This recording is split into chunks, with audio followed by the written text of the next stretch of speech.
Hey guys, welcome to my in-depth guide to clearing the anima pools at phase 3 Raksha. The golden rule of this guide is being able to count to 4. If you can do this, you'll be able to execute this method perfectly every single time, no worries. Today we will be looking at a solo instance where you need to clear all 4 sets of pools. This also assumes that you have the DPS to skip siphons in phases 1 and 2. However, the same principles can be applied if you need to clear multiple times per fight. This video will be covering the bladed dive method, which is considered the easiest and most effective way to deal with the anima pools mechanic categorically. The hard requirements for this method are a Masuda's War Spear or better, the bladed dive ability, and a pair of laceration boots. However, I highly recommend upgrading to a Noxious Scythe as soon as you can afford one if you're going to be doing a lot of solo Raksha.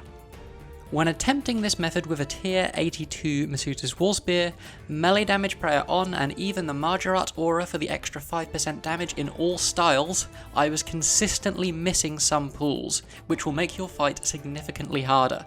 With a Noxious Scythe, you will clear every single pool, every single time, no matter what.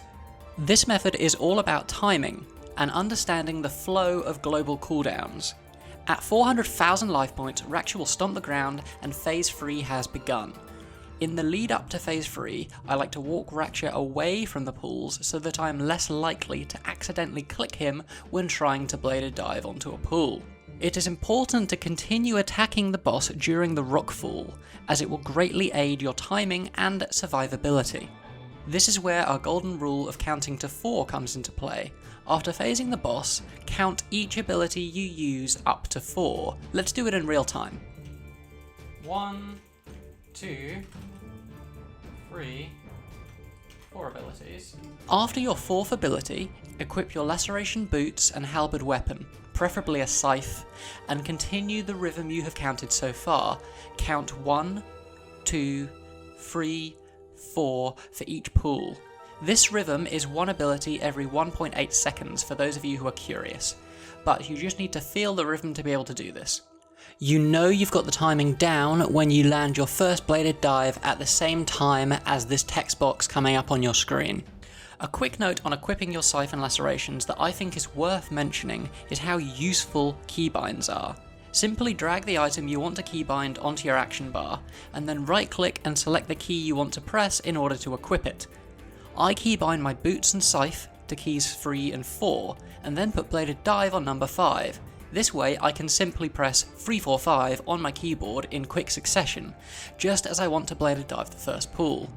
This might not work for you, but it works great for me. As I said, I thought it was worth a mention. Now, let's say that you panicked, or you just haven't learned the timing yet and clicked the first pool too early.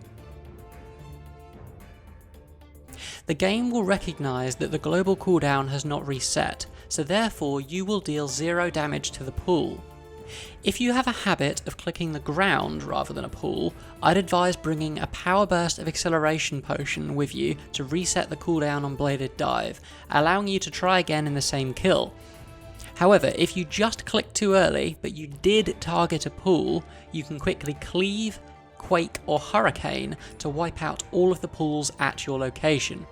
Killing the pools will reset your bladed dive cooldown, allowing you to continue jumping from pool to pool. This is because if you kill a target within 6 seconds of using bladed dive on it, the cooldown resets.